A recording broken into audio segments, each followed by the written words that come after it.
Hey everybody, it's Allie, and welcome to our YNR chat for Sunday, February 2nd, 2014. Kind of a boring week in YNR. I mean, maybe I just won't even do a chat. I slept through most of the episodes. It was just a total snooze fest. Hello! It was actually probably the most exciting week in YNR in so long.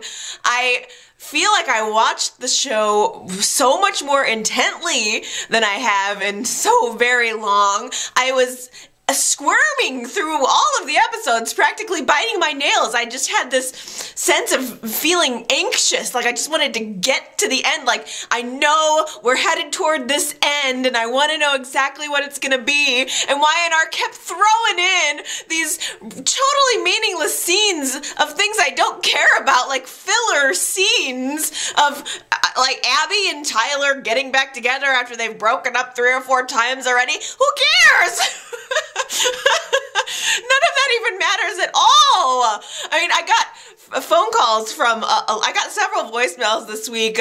Gary, Anna, Connor, oh gosh, I'm probably going to forget everybody. Lots of comments on YouTube and emails and all kinds of feedback from you guys. And it seemed like pretty much everyone said, I don't care about all these other storylines. I'm just fast forwarding to get to the Billy and Adam stuff. That was the big story of the week. So I feel like in keeping with the theme of YNR, maybe I should just spend the first 10 minutes of YNR chat maybe talking about something like, oh, you know, Lily and Hillary had another run-in at the athletic club and Devon defended Hillary. Who cares?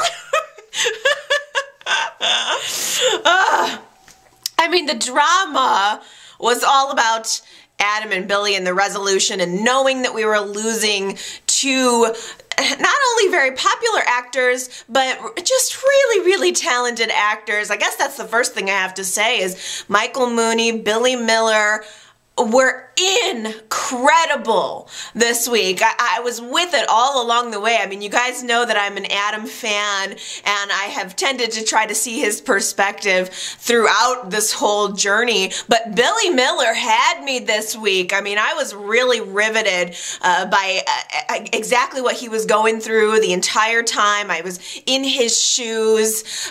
The week started out with Billy just realizing that it was Adam. He goes to the penthouse and he's wanting to confront Adam, but he doesn't just say, "You killed my daughter," right off the bat. He comes in the door and he, well, forces his way in the door. Adam's ready to leave. He's actually decided that he's going to confess to the murder. He's going to go down to the police station and turn himself in, but Billy wants to talk with Adam. He wants to set the scene, I guess. He starts to going on actually about Connor and Adam's son seeing his father for who he really is, and the way that Billy laid out the first part of the conversation, I guess I'm crazy, but it never really occurred to me within the past couple of months that Billy or anyone really would think that Adam did this on purpose for Delia's corneas, to get the corneas.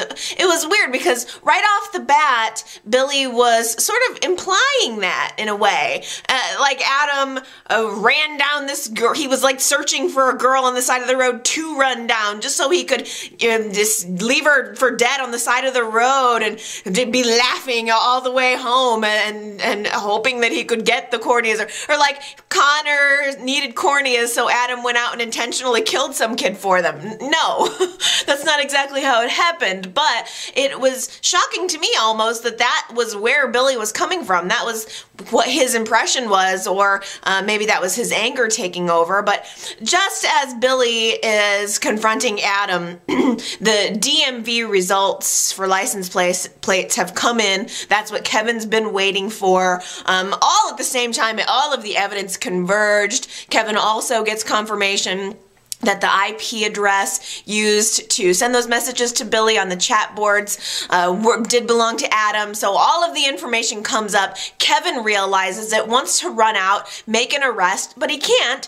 He has to sit on his hands. Paul has to get an arrest warrant. We have to do this the right way. It's shocking to everyone, and especially because Kevin is involved in the situation. He naturally wants to go out and take action, but the police kind of have to sit and wait. And just as all of that information is coming to light, Adam tries to leave the penthouse, tries to blow Billy off, and Billy pulls out the gun. I don't know why Adam wouldn't have just kind of talked to Billy, talked through it with Billy, but he was really giving him the brush off, like, I don't want to talk to you, I want to talk to the police. I think Adam, I suppose, had a mission. He knew what he wanted to do. He had made up his mind after all of these months of being tortured over what he's done. He needed to go to the police. He needed to confess. That was what he needed to do. And just as he's trying to walk away, Billy pulls the gun, and the next thing you know, they're in the car together. Now, I would have imagined that being in the car with Adam would have been the very last thing that Billy ever would have wanted. I mean, he's in this car, in some ways in Adam's shoes, where he was on the night of Delia's murder. But Billy forces Adam at gunpoint to drive to the crash site. Oh gosh, and he just confronts him about it all. And I mean, it had to have been 2 or 3 days of scenes at the crash site, and it was just so incredible. I didn't know what was gonna happen, but the dialogue between the two guys was just amazing. Billy is telling Adam, you did it, I know you did it, and you did it all anonymously. And I think that's what really stuck in Billy's craw, you know, the fact that not only did he do this, but he was taunting him on those chat boards, and Billy tries to get Adam to confess to it, but at first Adam denies. He just says, you know, I have somewhere I need to be. Again, I think he really wanted to go to the police station. He wanted to do this right. He had accepted that his fate would be going to the police, turning himself in, going to jail for a very long time, and Billy was not going to give Adam that satisfaction. I tell you, I have never, ever seen Adam like this. I've never seen that look on his face. I've never seen that look on Billy's face before. It was something completely unique to this situation. I mean, for as many trials and tribulations as we've seen these characters and these actors portray for us, I just have never seen anything like this. Adam is pleading with Billy to just take him to the police station, but Billy wants to have it out. He wants to be outside of the law. He's wanted that since day one. He wants to resolve this on his own. And now here he is standing at the site where his daughter drew her last breath. He is pointing a gun at Delia's killer. It's freezing. They're out there in the snow. And here is Billy's chance to exact revenge. He could kill Adam right then and there. I mean, Billy Miller was outstanding. I can't say it enough. He just, you know, says to Adam, when Delia died, something inside of me died, and I will kill you right now without blinking an eye. Although, you know, Adam contended, and I think maybe as the audience we sensed that Billy didn't really want to do that. If he wanted to kill Adam, he would have done it, you know, at any point up until now. But it seemed like what he really wanted was answers. He wanted to know. I can only imagine the number of sleepless nights that Billy spent lying in bed thinking about, how did this happen? How could this possibly have happened? So he wants answers from Adam, even if he's going to kill him later. Right now, he wants to hear Adam's account. And Adam begins to tell the story, how he had just found out about his son possibly going blind because of a condition he would have given him, that he was taking the long way home, driving down this road. He saw the dog, he swerved to miss the dog, got out, saw that the dog was okay, thought everything was fine, and kept on moving. And Adam's story, was so understandable. As I'm hearing him tell it, I think, yeah, you know, that could have happened to anybody. Anybody could accidentally hit a kid. I mean, it's horrible to say, but think about that. I mean, every time you're driving down your street at home and there's kids running around, I mean, at any point that could happen, and it doesn't even matter what the situation was. It's automatically your fault as the driver. And so I did totally identify with what Adam was saying in that point, until it got to all of the things that Adam did to cover it up. Billy specifically asked him, okay, you know, I understand what happened. Maybe that is understandable, but I want you to tell me right now all of the things you did to cover up murdering my daughter. And that's where the sympathy for Adam starts to fall apart, because even hearing, I think it was Billy saying, how did you know? How did you initially find out that it was Delia, that you'd killed her? And Adam said her scarf had been caught up in the wheel well of my car. And Billy said, where's the scarf? Where is the scarf? And Adam had to confess that he burned it. He threw it in the fireplace. And there was such a shame on Adam's face, just the shame of tossing that scarf into the fireplace like it was meaningless.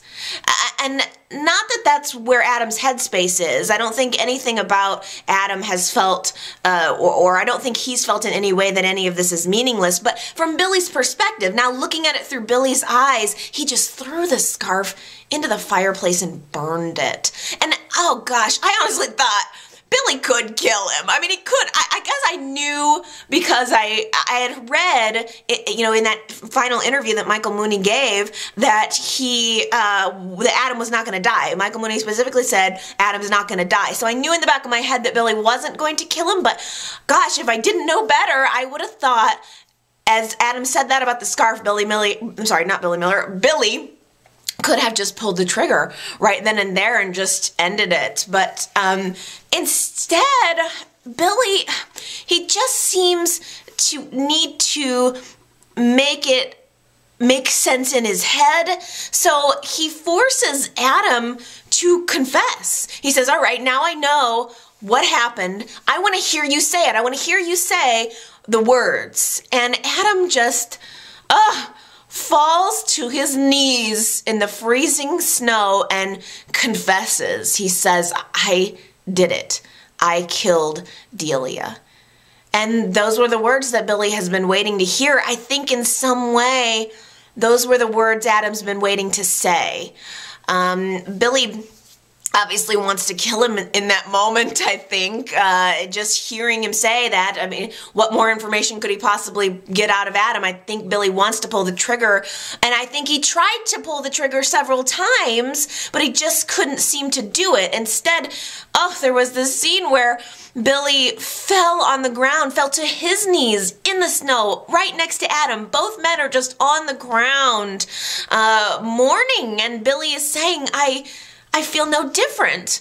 I've spent all of these months thinking that finding my daughter's killer was going to somehow give me peace or answers, and everything is exactly the same. I don't feel any different. I don't feel any better. And there is a moment where Billy just puts down the gun. He wedges it right in the snow. This isn't the answer. And Adam, you could tell the way the scene was cut that he was looking at the gun. Adam looks at the gun, and I kept thinking, is he trying to get out of this? Or, like, does Adam want to kill himself? Did you guys think that? There was a part of me that thought, oh my gosh, I wonder if Adam just wants to kill himself. I'm sure he would never do that, but it was so shocking, and I didn't know what was going to happen. But Adam is looking at the gun, so he's thinking. I think ultimately the future will reveal that Adam was just trying to think about getting the gun away from Billy, but it was just such an interesting moment.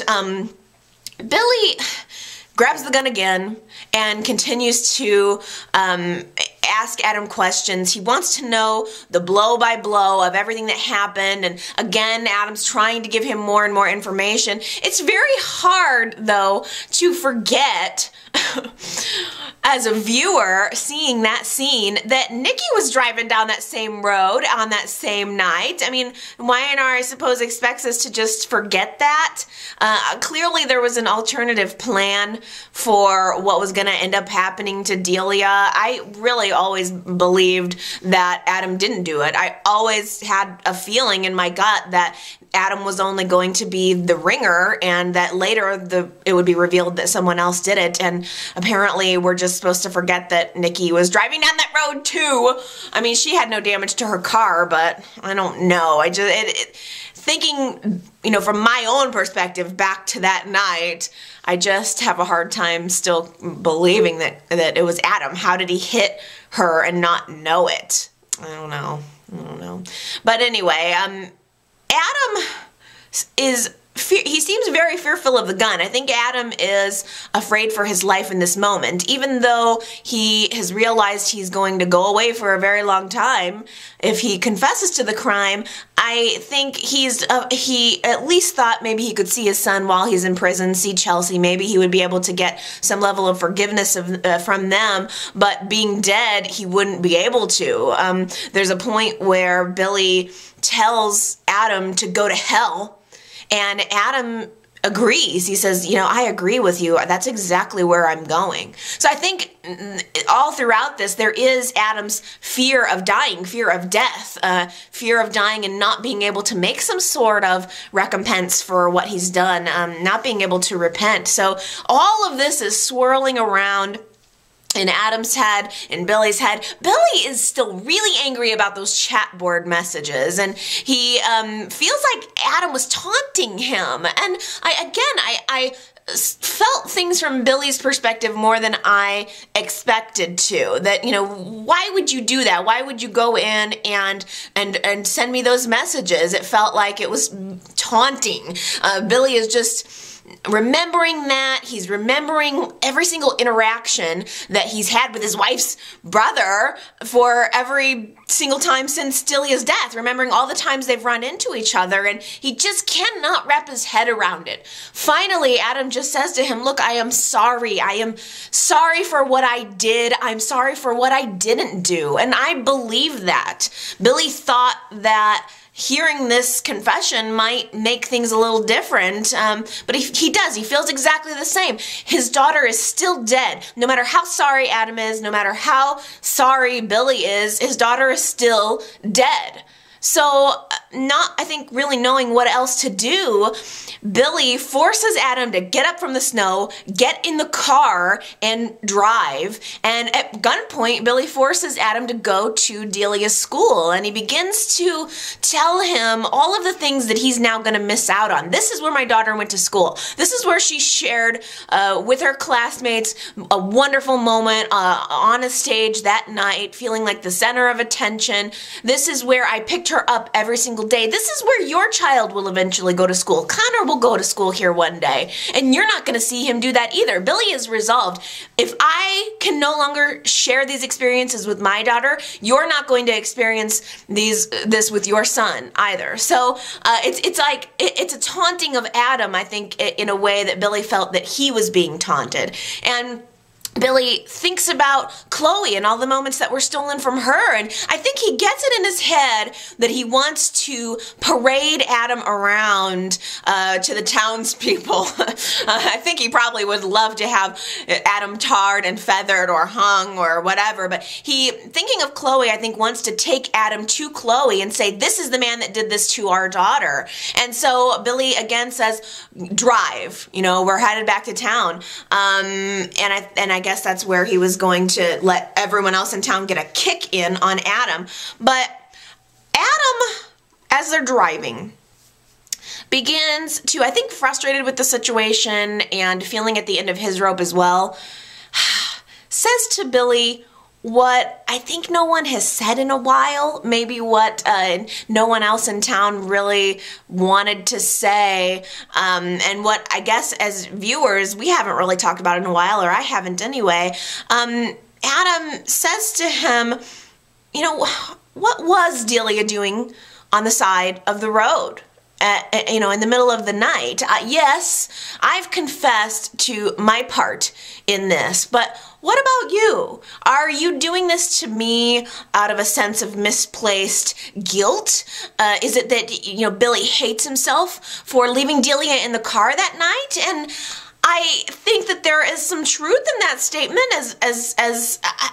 it's one of those unfortunate situations where you want to blame someone, but maybe no one is to blame. I think Adam is to blame for covering it up. I do think at the end of the day that was wrong. Again, what happened was so understandable. He should have turned himself in right when it happened and, let the cornea issue fall where it may. But instead, Adam had to cover up, and he put his child first. He put his child first in getting the corneas, or accepting them. I don't mean to imply that he sought that information out. That was given to him. But Adam calls Billy to the mat on that a little bit, and Billy is infuriated by this. How dare the man that killed my daughter come and make this accusation toward me? And it starts to heat up, and right as Adam is driving, he makes a play for Billy's gun, tries to grab it out of his hand, and the gun goes off. The car skids off the road with both of them in it. And that was the end of, Wednesday's show? Thursday's show? I can't remember, but the gun went off. There seemed to almost be a look on Adam's face, like his eyes opened up. I don't know if that was just shock. I don't know if that was a bullet wound. I don't know if anybody got shot or not. But the next day opens up. Nobody knows where Billy and Adam are. I mean, there's a manhunt on for Adam at this point. They've got the warrant. They want to know where he is. Victoria has realized that Billy did not come home last night. So these two guys have been, off the road for an entire night. We see that the car is flipped over, completely upside down on its hood, and it's, who knows, been there for probably at least 12 hours, but we realize that both men are still alive. One man got up, was able to, kick open the window, escape from the car, and walk away. One man is still trapped in the car. We just see kind of a bloody hand, a finger moving and a bloody hand. Typical soap opera. We gotta leave it open, It's always gotta be left open for the return. But, Nick is down at the police station since Billy's been missing all night, concerned about him. And Nick begins to talk to Paul about what he would have done in this situation. Nick had also lost a daughter, and he knows what it would feel like to want revenge, and he tries to put himself in Billy's shoes to help Paul predict where Billy might be. And so Paul gets a tip about the car accident. Nick comes with Paul, instead of a police officer, to this crash site. They realize it's Adam's car. Even though Paul tries to stop him, Nick runs down. It's down in like a gully or something. Nick shoots down this gully and tries to look inside the car, and he confirms that there's still one man inside the car, and Paul's up there making phone calls and whatnot, and we start to see a little spark in the bottom of the car. I don't know what it is, but there's like a little cord that's going zip, zip, zip, zip, zip, zip, zip, zip, spark, and it just erupts. The car just erupts. First in just flames on the underside of the car, which Paul is telling Nick, get away from it, get away from it. Paul and Nick are both able, I think, to run away towards safety, and we just see this huge fireball explosion. It exploded like in our face up in the screen. I don't know how much Y&R paid for that shot, but it was a big explosion. I'm sure it was all digital, but it was so huge. Surely whoever was in the car could not have survived. Except we all know, that it's going to be left open for a recast of Adam, and David Tom's first air date as the recast for Billy is, I believe, on Monday. So Billy survived. I mean, I like, when I was watching the scene, I thought Adam was the one that got away. Just the body type, it just looked like it could have been Adam. I'm sure it was a stand-in or a double anyway. But if David Tom is taking over the role of Billy as of Monday, then maybe Billy was the one that got away from the car wreck, and Adam was the one who was in the car at the big old explosion. How could anyone survive this huge fireball? Oh, I have a feeling that there will be a way. So, I guess that's it. That is it. That is the end of Billy Miller. That is the end of Michael Mooney. That is the end of Adam. I am left with a question that I'm curious to know what you guys think. I mean, we've been leading to this for so long, not only, you know, in the post-Michael Mooney scandal world, but since the day that, in the days leading up to Delia's death, we've all wondered how this was going to culminate. Who was going to be the killer? How was it going to go down? How was everyone going to react to this news? And now that we have it, now that we have this final confrontation, my question for you is, was it worth it? Was it worth Delia's death? Because it was big. I mean, this week was big and it was riveting. But was it worth Y&R killing Delia?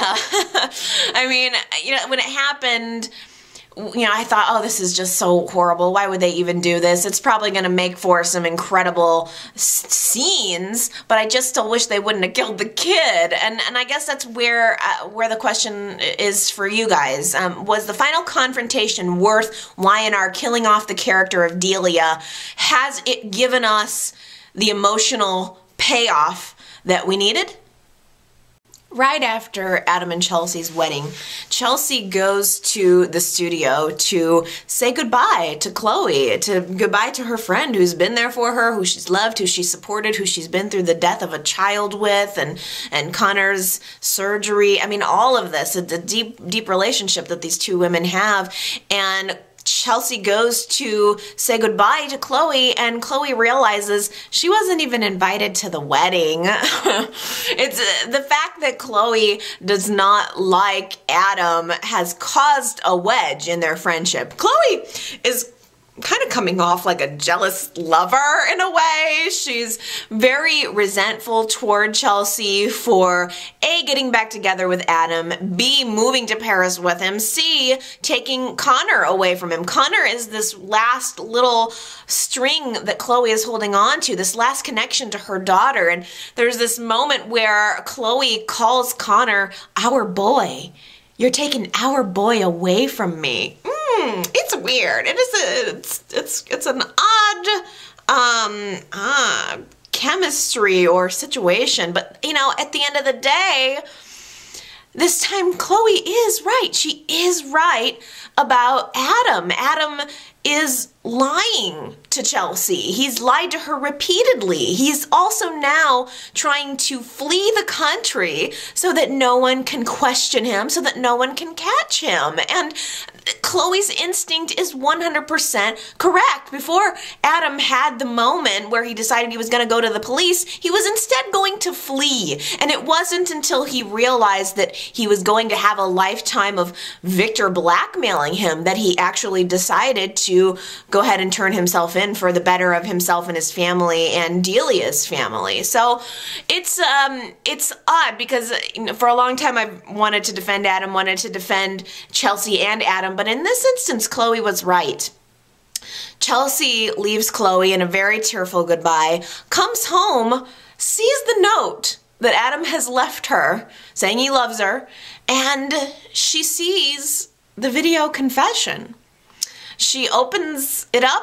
Oh, the look on her face. She's first watching this video with a smile on her face, like, oh, cute, it's a video. Maybe it's, a love note. Maybe it's some cute little video of him and Connor. And as the reality sinks in, as Adam says his confession and his account of the story, the look on Chelsea's face just changes to abject horror.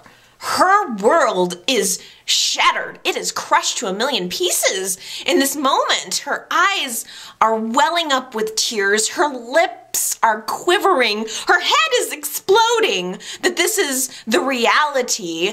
Everything is caving in on her, and her shock is interrupted by Victor knocking at the door. Now, first of all, I have to say, if it was me, I would never have answered that door. If I'm in the middle of finding out that my husband just killed my best friend's child, someone knocks on the door, I let the door go.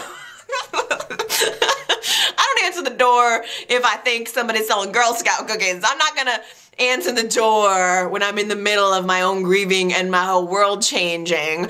But she did.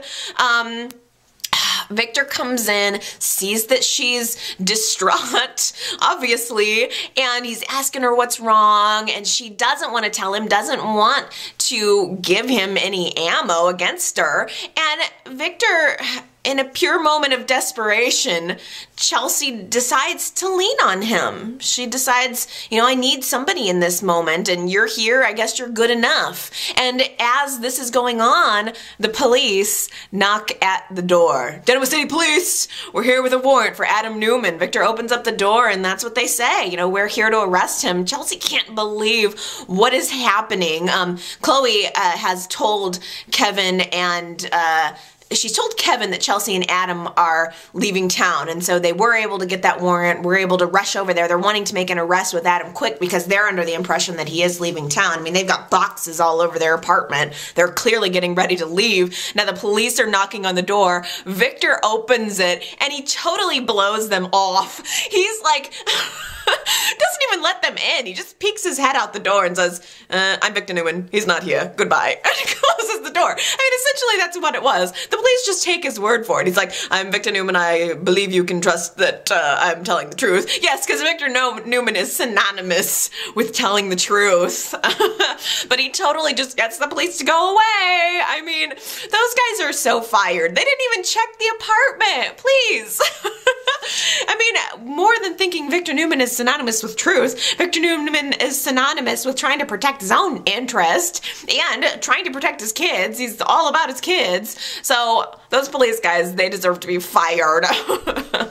But he closes the door, makes the police just bug off, and there's a really surprising, tender moment between Victor and Chelsea. I have got to give Victor credit for being supportive of her, for being reassuring to her. He just says, I know you don't like me, I know you don't trust me, but let me help you. I'm maybe the only one that can help you. And her world is so rocked that she just kind of leans on Victor, which it was very surprising and very tender. Now, at the police station, Chloe is learning that there is a warrant out for Adam's arrest, and she doesn't know what it's about at first. Kevin is telling her at the same time, look, we've had a major break on the case, and I can't tell you what it is, and then she hears that there's a warrant out for Adam's arrest, and Kevin has to confirm that Adam was the hit-and-run driver who killed her only daughter. This man who she has come to loathe for any number of other reasons is the person that they've been looking for so long. He killed her daughter and took her corneas for his own son. Chloe rushes to find Adam at the penthouse. The first place she goes, she leaves the police station, goes to the penthouse.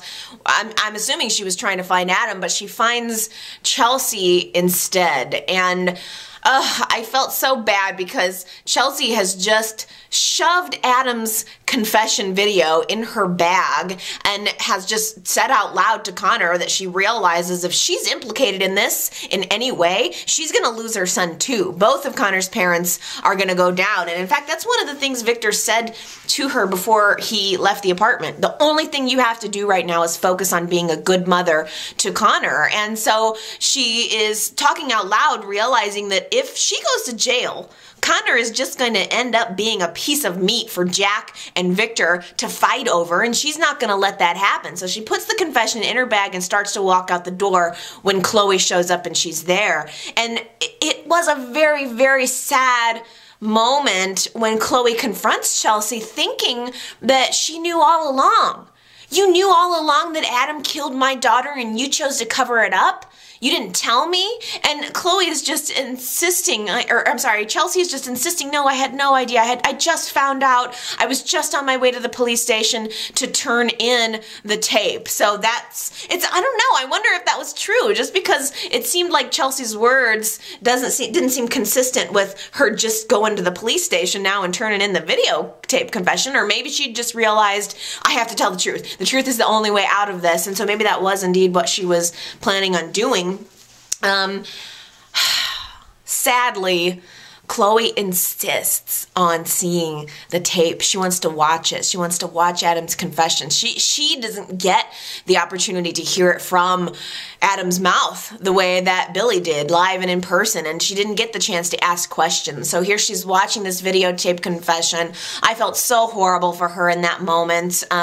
Even the fact that Adam was saying Delia's name, Chloe just heard everything she could hear. She closed the video camera and just like, I can't hear anymore. It was too much for her. She just wants justice at this point. And in fact, Chloe asks Chelsea to help catch Adam, help bring him home. She says, this is what you need to do. You need to call Adam on his cell phone right now, and you need to trick him into coming back. Tell him you forgive him, everything's gonna be fine. Lure him back into town, because the assumption is that he's fled. And so you need to lure him back into town so that we can catch him. And Chelsea is stunned by this. At first she's like, you want me to lie? As if the idea of lying is completely foreign to Chelsea Lawson. Give me a break.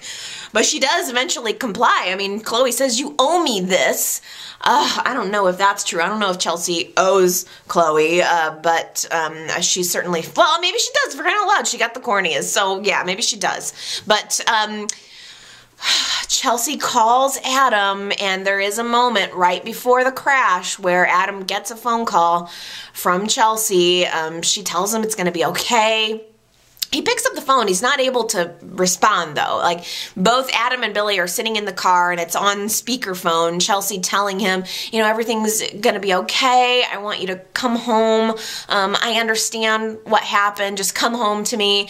And Adam is visibly upset, and Billy even remarks, oh, I see that really got to you. The fact that she knows now. The fact that the person who maybe means more to you than anyone else in the world knows exactly what a scumbag you are. That was another little confrontation in the car on the way to what would become the crash site. But he hears the message and can't respond. There's nothing he can say in return. So Chelsea's just left there talking to dead air. Chloe, of course, has her hopes up that maybe this means Adam's coming home, but Chelsea says, no, you know, I wasn't able to get a hold of him. And then there was this little bit of turn of events. Chelsea's just sitting on the ground, or sitting on the couch, world rocked, and Chloe sees how upset she is, and vice versa. The two women are just there, stuck in this moment of grief, and they just sit there holding hands and vowing to be there for each other through this. They're both gonna need it. Victoria is at home just after Billy had realized that Adam was the hit-and-run driver. Victoria saw him leave abruptly, and they had a meeting later to discuss the Delia Foundation, which Billy did not show up for. But, you know, Victoria just thinks, Billy is just busy, he's not answering my calls, but it's cool. She doesn't realize exactly what's going on yet. She's got a nagging feeling in the back of her mind that something is wrong with her husband. She has no idea what. Stitch comes by. He's in the neighborhood again. Sure, says he's wanting to, or she calls him out on wanting to get a burger at Burger Barn or whatever the name of that place is. I'm sorry, but especially now seeing the exterior shot of Billy and Victoria's house, I kind of doubt there's a Burger Barn anywhere near where Victoria lives. Stitch plays it off too and says, oh, he's here, he just wants to check on Billy's hand. I mean, at this point, is Stitch into Victoria? Is he just feeling compelled toward her, or what is it? I mean, he's not on duty, so why would he be making a house call? I think he's kind of into Victoria, whether he realizes it consciously or not. And I think she's happy to have his support. She offers to cook him dinner, and they have a nice little evening right before he gets called to go back to the hospital, has to leave, so she gives him a to-go plate. But it was a nice little interaction between those two. Her world, though, is also going to be rocked momentarily. Victor stops by and he has to give her the news. He's just come from Chelsea's penthouse. He realizes that the truth is out, and he would way rather have his family find out about what Adam did from him instead of hearing about it on the news. So Victor tells Victoria everything, what Adam did. She doesn't even want to believe it. In fact, she looked like she was ready to just throw up. She runs upstairs and away from him at learning the news. She cannot believe it. Of course, Victor hides the fact that he knew about this. I don't know if it's days or weeks ago, but he's known about it for a little while and covered it up, didn't tell anybody. He acted like Chelsea just told him just now. That's a lie, Victor. When Victoria is able to gather herself, she comes back downstairs, and they figure out actually that Billy already knows. She can put together the pieces based on things he said, the way he was acting, and Victor believes and understands that Billy's reaction toward Adam is going to be violent. He says, "Where is Billy's gun? I know he has a gun. He's used it before. Where is it?" They look around the house, find the empty gun case, and realize what's going on. And the weird thing is, Victor does seem at many points during the week like it's justice. You know, he seems to accept, like, he doesn't want anybody to get hurt, but he seems to really empathize with Billy, and just, I don't know, the vibe I got from Victor was, well, if that's what Billy's gonna do, that's what Billy's gonna do. You know, if he's gonna go shoot and kill Adam, so be it. I mean, I always thought that Victor at least had a little bit of soft spot in his heart at the end of the day for his son. It's so, you know, again, Adam didn't do anything overtly morally wrong the night of the accident. It was an accident. It was the covering up that really screwed the whole thing up. He didn't do the right thing there, and maybe that's why Victor felt like he wanted some, you know, or he was accepting of the vengeance. I don't know. Both Victor and Victoria head down to the police station. They're there standing around speculating about where everybody might be. And we know, again, that David Tom is going to be having his first screen time, I believe, Monday. And if it's not Monday, it's got to be sometime next week. So Victoria's world is not only going to be rocked, but she's also going to be getting a new husband. So, I mean, I don't know what that chemistry is going to be like. You know, it's hard. It's hard to recast one half of a very popular couple. I think that maybe YNR is just testing the screen chemistry between Victoria and Stitch, just in case maybe things don't quite work out with Victoria and new Billy. Just an interesting little side note, there was a scene, I guess it was Kyle's last scene, where he's at the athletic club with Hillary, and he mentions that he thinks Hillary has a thing for Jack. She denies it big time, of course, but I wonder if maybe it's too much. I mean, I don't know, it didn't entirely occur to me that maybe Hillary could have a crush on Jack. What do you guys think? Is Hillary pining away for Jack? I mean, I don't know. I mean, having to have your choice of rich men, Jack Abbott or Devon, I mean, how hard must life be? So, anyway, let's talk about Jack, because Paul makes a visit to Jack this week, probably looking, I believe he was looking for Billy or wanting information on where he might be.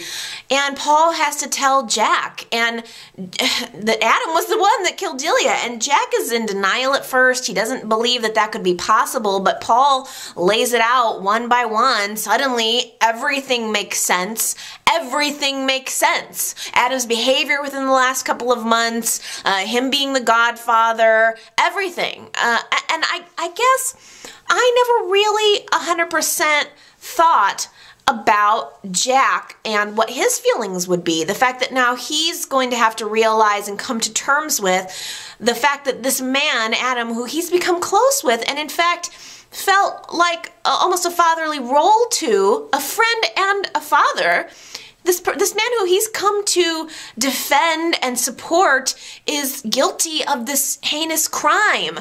And Jack even says, you know, if it were anyone else, if it were anyone else but Delia, but my niece, then maybe I could understand. Maybe I could forgive. But Jack is absolutely enraged. He says out loud, you know, you killed my niece and you said nothing to me. All you did was get your ducks in a row.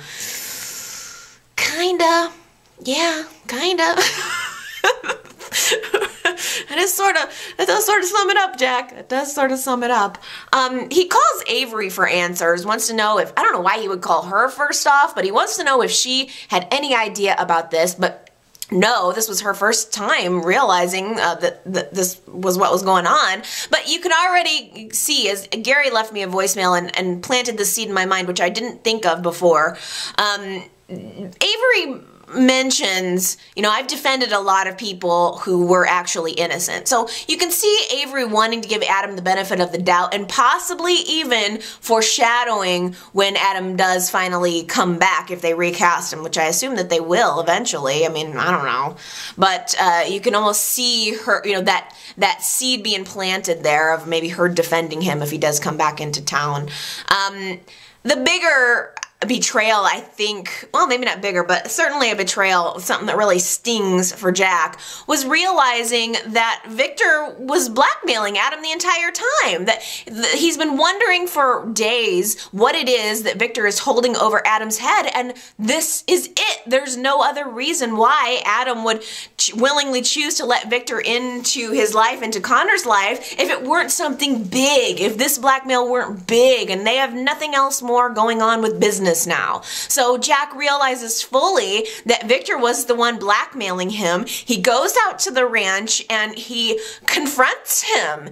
He is disgusted with him. How could you do this? How could you cover up this truth? You know, this is a new low for you. You hid the truth just so that you could see your grandson? Nikki walks in, sees them fighting once again, and Jack just lays it out for her. Here are the facts.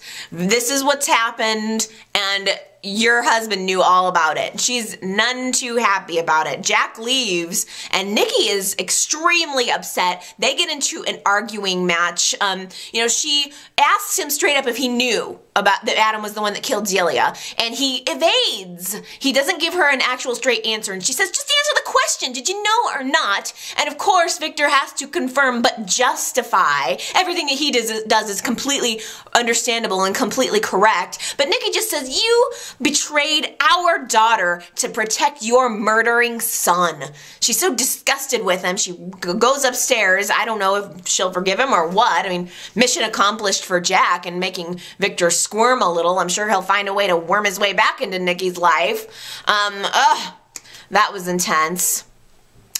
The next day at the Abbott house, Tracy was there with Abby, and they mentioned offhand, by the way, that Kyle has gone to New York. So we've seen the last of him. Kyle's gone. They just sort of say, oh yeah, he's going to work at the Jabot office in New York. I believe that's what it was. But it was very, very side note, really not focused on. He's just going to be quietly gone. What was so great, I thought, was Tracy just has so much compassion. She says she feels bad and is worried for Billy, her brother, but for Adam too. Tracy, she's just, I don't know, she's godly or something. In this moment of grief, to have compassion for the guilty is such a rare and unique quality, and one of the things that makes Tracy so special and makes her such an important member, a trifecta of the Abbott family, the Abbott children. And on that note, you guys, casting update.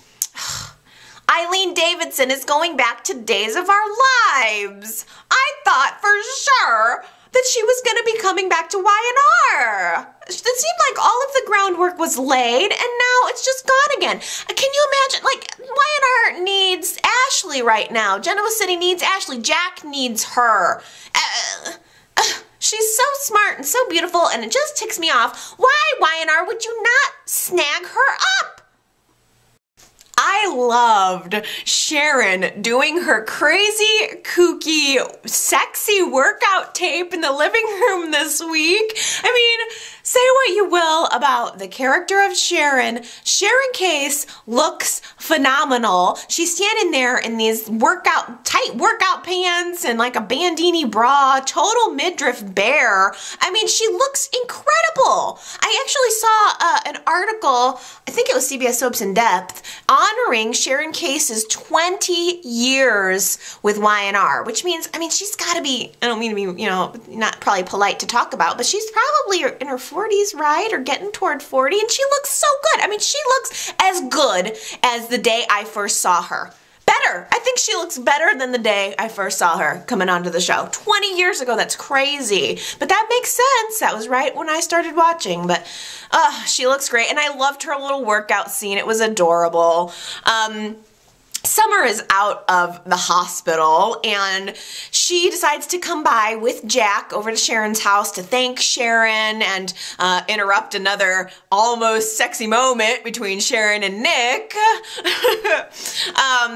Summer, wants to say she's sorry. She's learned her lesson. Thanks, Sharon, for saving me. Sorry, Nick. Sorry, Dad. And it was, I think, trying to be a resolution for Summer and the drug thing. After she leaves, Nick is confiding in Sharon, telling her how bad he feels, how hard this is for him. He loves his daughter, but he realizes now that he has to let her go. And we again have another moment where Sharon has the opportunity to confess, and she doesn't do it. Faith comes downstairs saying how she saw a ghost and she's all scared, and Sharon's seeing a Cassie ghost at the window, and whatever. It all got interrupted yet again. I can't help thinking about the blood test that maybe Summer took at the hospital. I just wonder if somehow it's going to be revealed via a blood test that Jack is not Summer's father, and I wonder if that's going to be Y&R's way of resolving the issue of Summer's actual paternity without blowing up Sharon's character yet again, without blowing up the very adorable relationship that's developed between Nick and Sharon. I do enjoy them. I do still enjoy them, and I am for a reunion. I am. I just hate this lie, and I want to forget about it. I wish it never would have happened. I was so thrown off at the time that Y&R would even do this to Sharon yet again, so I'm willing to just forget about it. If Y&R can just resolve the paternity thing, I promise I will forget that Sharon ever switched the paternity test results, but I'm in the minority. I'm willing to go with it. I'm sure people will still hold it against her. I don't know, Nick certainly does need to know. The need for levity and warmth in the cold caused Nick to decide to turn on her workout tape video and start dancing along with her. I thought it was kind of cute and funny, and frankly, it made me laugh after some very intense moments between Adam and Billy at the crash site, and it was much needed for me. Speaking of the snow and cold, we had a huge snowstorm where I am, and so I'm currently getting things plowed around my house. So I apologize for the buzzing that is happening. I'm sure it's going to be picked up on the recording, but please just ignore it. Pay attention to my voice. Dylan this week feels absolutely terrible. He promised Nikki that he would drop the issue of his birth father, and Ian ended up right on her doorstep. That's exactly not what he wanted, and in fact Ian ended up in her living room, and it really terrified her. When Paul goes to see Nikki about Adam, I think, wanting to track him down, she talks to him a little bit about the issue, but first I have to say, we saw this exterior shot of the ranch this week. It happened a couple of times, and I don't like it. I don't like the way they're showing us that the ranch looks. It's not at all like I pictured. It's not a ranch. It doesn't look like it's, I don't know, I pictured the ranch as being on like many acres of rolling estates with horses running around in the background, close to like what I see in the Midwest, and it was not that at all. I mean, obviously the original ranch burnt down. I mean, it can't be a ranch if it has an upstairs. Well, actually, I guess the old ranch had an upstairs too. But I don't know. It's not what I pictured, and I'm therefore not happy with it. I mean, I've only been picturing the ranch for half my life, and now that's just not at all what I had in my mind. So I didn't like it. But Nikki tells Paul exactly what happened with Ian Ward, and she says, I'm not comfortable with him. He's still an evil man. I want him in jail one way or another. Paul tells her that the statute of limitation would have run out on any kind of rape charges she would have been able to bring up. But I think she's probably going to be looking for more, like another way to get him back in jail. And Paul said, look, I promise I will do everything that I can do to help you with that within the law. So just as that's happening, Ian shows up at the coffee house. He wants to meet his son. And I think Dylan and Avery's there as well. They're both very shocked immediately. Dylan does not have a positive impression of his father. He knows exactly who he is right off the bat. I think Ian walks into the coffee house as Dylan and Avery are having a conversation about how Dylan is ready to let him go and doesn't want to have anything to do with him. And Ian turns around, comes up to the counter, and Dylan is immediately negative. He doesn't want to have anything to do with them. But Ian is so even-keeled. He's so rational sounding that he's so easy to believe, right? I mean, he listens to everything that Dylan said, his impression of the situation, what happened with Nikki, you raped my mother or whatever. And Ian just says, well, that's her side of the situation, and he merely asks to have his side of the story heard as well. And he just said, maybe if you know me, you'll get answers to your questions, and you came looking for me, and I'm happy to give you your answers. Dylan is not having it. He's convinced that he's a bad man. He tells him, initially I came looking for you thinking I would find a bit of myself in you or vice versa, and now I know that's not the case. I'm nothing like you. In fact, I want you to go away, and I want you to never come back. We're not going to have a relationship. So Ian, he decides to leave him, but he's not going to go away. That's never going to happen. He's going to stay in town. He's a very resilient person. I think he called himself a master of perseverance, so he's gonna stick around.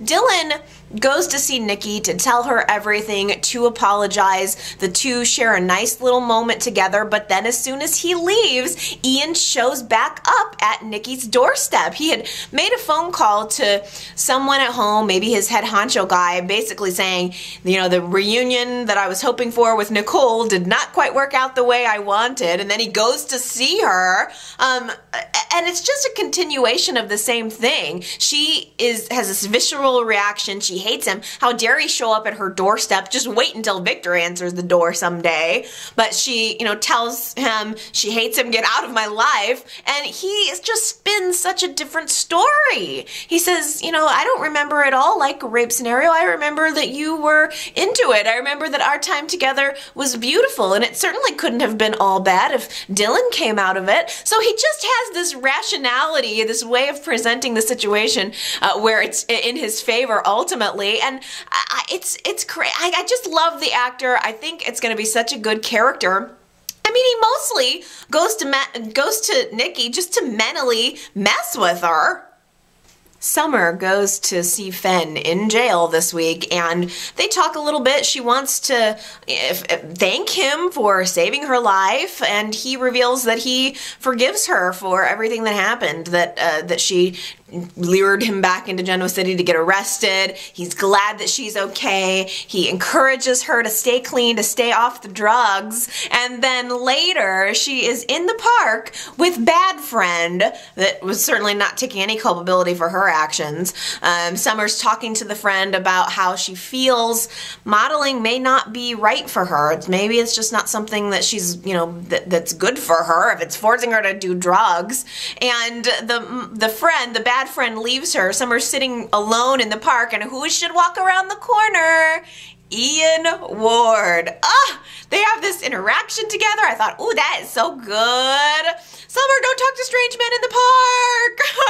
And he has this way of acknowledging your fear and then I don't know, making it okay, because he tells her, oh, you know, you're a very smart girl. You should, you know, you're right. You shouldn't be talking to creepy old men in the park, but let me just give you my card. I couldn't help overhearing that you're searching for something, and we help people find what they're looking for. He gives her the card. It says The Path on it, and I have a feeling that Summer is going to be saved probably from a similar fate to Nikki. That's how she's going to get resolution on the situation. I mean, looking back to the conversation Summer and Nikki had at the bedside, yeah, I think Summer's gonna get sucked into the path and the cult, and Nikki's gonna be able to save her from the fate that she wasn't able to save herself from. Now, back to the Baldwins. Fenn has decided to take a plea deal from Christine. He's going to plead guilty in return for a reduced sentence, but Michael is not giving up. He has some kind of lead. It was weird. He and Lauren were sitting at the coffee house this week commenting on another gift that they received that we did not see. It did not happen on screen. Apparently somebody sent them bath salts. Bath salts from France that something on the bag, I guess, said "forget me not" in French, so it's another bath salts? What the hell? A cake and now bath salts. Okay, Weiner. All right, but apparently this is the clue that this is so stupid. This is the clue that Michael's looking for. The clock is ticking because he has a hunch about something, doesn't want to reveal too much about it, but if Fenn pleads guilty, then any evidence that Michael's able to uncover won't help. He and Lauren are just kind of saying goodbye to Fenn before he goes to his sentencing hearing when Michael gets a phone call, runs off. He goes to an apartment. He opens, or he's knocking on the door of this apartment. The door opens, and who should be standing on the other side of it? Carmine, alive and well. How much you want to bet next week we're going to see some kind of dramatic entrance at Fenn's sentencing hearing? I'm just picturing it now. Like, Michael's gonna convince Carmine that he has to come back to Genoa City and help Fenn. Fenn looked up to you. Fenn tried to be your friend, and don't you want to help him? And then Michael will convince Carmine to come back into town and save the day. They'll bust into the room. Like, the judge will be like, Fenn, you're gonna be sentenced too. Like, he's getting ready to hammer down the gavel, and then all of a sudden the door will fly open, and everyone will see Michael and Carmine there, and Michael will just saunter in and say, how could Fenn Baldwin have killed Carmine Basco when Carmine Basco is still alive? Crazy days, my friends. Crazy days. Well, that's all I have to say. It's your turn now. What do you guys think about this week's show? Leave me a comment. Let me know what's on your mind. You can use the comment box below here on YouTube. I love hearing from you guys, reading, responding. I always read, and I always love and take away what you guys are telling me. You can also go to my website if you want at yrchat.com, or you can call and leave me a voicemail. My voicemail number is area code 309-588-4569. It's been a big week, so I'm expecting to hear from you guys, so don't be shy. It's okay to give me your feedback. I love it. So next week, I'm looking forward to seeing David Tom. I'm not automatically just gonna, I'm gonna see how it plays out. If it's not good, I'm inclined to like him. If it's not good, I'm gonna speak out on it. But I am looking forward to it. I think next week is gonna be interesting to see the aftermath of the Delia's death revelation. I hope you guys watch next week's show. I know a lot of people are not watching beyond the final Michael Mooney scenes, but I hope you guys are still watching, and I hope that you come back next week and join me again to chat about it. Okay, you guys. Love ya. Bye.